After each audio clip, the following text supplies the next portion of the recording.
Las leyes de la termodinámica son los principios de la termodinámica. Se describen en el comportamiento de tres cantidades físicas fundamentales, como es la temperatura, la energía y la entropía.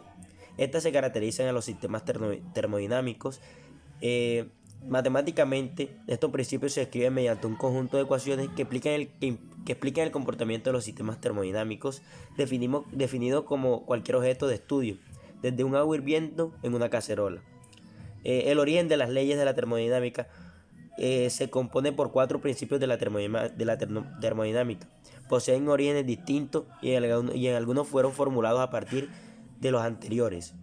El primero que se establece, de hecho, fue el segundo de la obra físico del ingeniero francés Nicolas Leonardo en 1824. Sin embargo, en 1860 este principio volvió a formularse por Rudolf Claus y William Thomson, añadiendo esto lo que llamamos la primera ley de la termodinámica. Más adelante apareció la tercera, también conocida como el póstulo de Nernst, porque surgió gracias al estudio de Walter Nernst en el año 1906 hasta 1912. Finalmente, la llamada Ley Cero, que apareció en los años 1930 por la propuesta de Gunhey y Flower.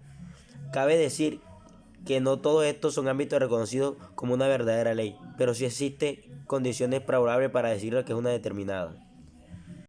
A continuación tenemos la primera ley de la termodinámica. La primera ley se llama Ley de Conservación de la Energía, porque dicta que cualquier sistema físico aislado de su entorno, la cantidad total de energía siempre será la misma, a pesar de que pueda transformarse de una forma de energía a otra diferente.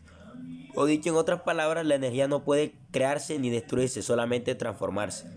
De este modo, al suministrar una cantidad determinada de calor a un sistema físico, su cantidad total de energía podrá acumularse con el calor suministrado menos el trabajo, efectuando por el sistema de sus alrededores, expresándolo en una forma: delta de U es igual a Q menos UW.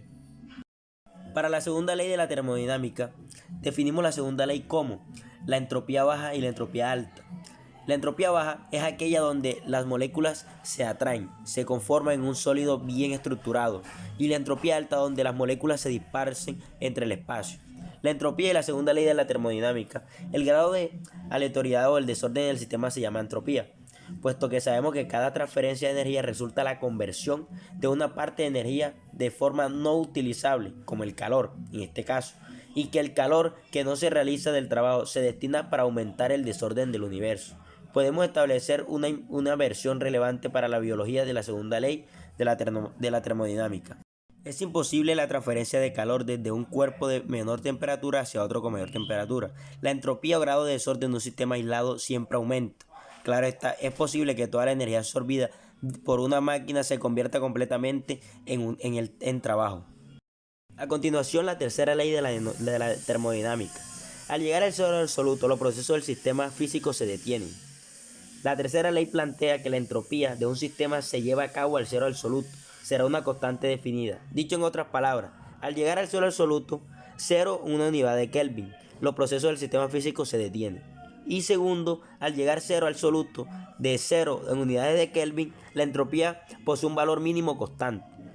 También resulta difícil alcanzar cotidianamente el llamado cero absoluto, que es menos de 273 grados centígrados, pero podemos pensar esta ley analizando lo que ocurre en un congelador. Los alimentos que ahí depositemos se enfriarán tanto que se ralentizarían o incluso se detendrán en los procesos bioquímicos en su interior.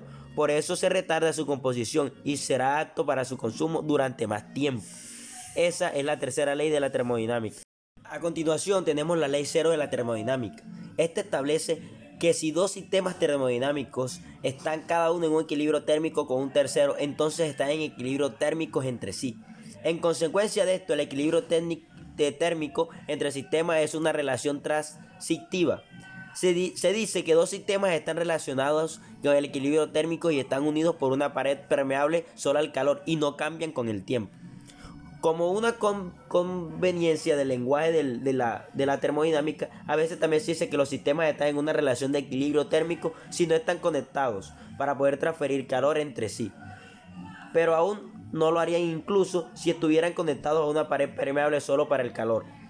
En la calorimetría se establecen objetos calientes que se pierden energía térmica ante objetos fríos hasta que ambos alcanzan la misma temperatura. Calor perdido por objetos calientes es igual a calor ganado por objetos fríos en un calorímetro. ¿Por qué es importante la ley cero en la termodinámica? Es muy importante porque ya que nos permite definir el concepto de una escala de temperatura. Por ejemplo, considere que dos tazas separadas de un agua hirviendo, si colocamos un termómetro en la primera taza y el agua calienta hasta que marca el 100 grados centígrados, ahora decimos que el termómetro está en equilibrio térmico con la primera taza de agua. Podemos ver que el termómetro en la segunda taza está hirviendo y continúa leyendo a 100 grados centígrados. Por lo tanto, el termómetro también está en equilibrio térmico con la segunda taza de agua. Usando la lógica de la ley cero, podemos concluir que las dos tazas separadas de agua hirviendo están en equilibrio térmico entre sí. La ley cero, por lo tanto, nos permite usar termómetros para comparar las temperaturas de cualquier objeto que nos guste. La ley es importante para la formulación matemática de la termodinámica, que se necesita la afirmación de las relaciones de equilibrio térmico y una relación de equivalencia. Esta información que es necesaria para una definición matemática de la temperatura. Concuerde que la existencia física de los termómetros es válido para afrontar cualquier situación que esté formulada. Existen varios tipos de procesos de la termodinámica. Uno de ellos es el proceso isotérmico. Se denomina el proceso isotérmico o proceso isotermo al cambio irreversible de un sistema termodinámico, que esté siendo en dicho cambio de temperatura constante en todo el sistema. La comprensión o expansión de un gas ideal puede llevarse a cabo colocando el gas en contacto térmico con otro sistema de capacidad calorífica muy grande y a la misma temperatura que el gas. Entre otros sistemas se conoce como foco calórico. Existen algunos ejemplos del proceso isotérmico. Uno de ellos es el cambio de la fase diferente de líquido a través del proceso de fusión y evaporación de los isotérmicos. Por ejemplo, la fusión de hielo a 0 grados es una de estas. La máquina de Carnot, parte del ciclo de Carnot se realiza a temperatura que permanece constante. Esa es otra de los tantos. El tercero que podemos decir es que las reacciones en el refrigerador son isotérmicas y se mantienen a una temperatura constante. Lo mismo ocurre con una bomba de calor. Y en la biología, las interacciones de una célula con sus células circundantes se realizan mediante procesos isotérmicos. Otro tipo de proceso de termodinámica, pues tenemos el proceso isobárico.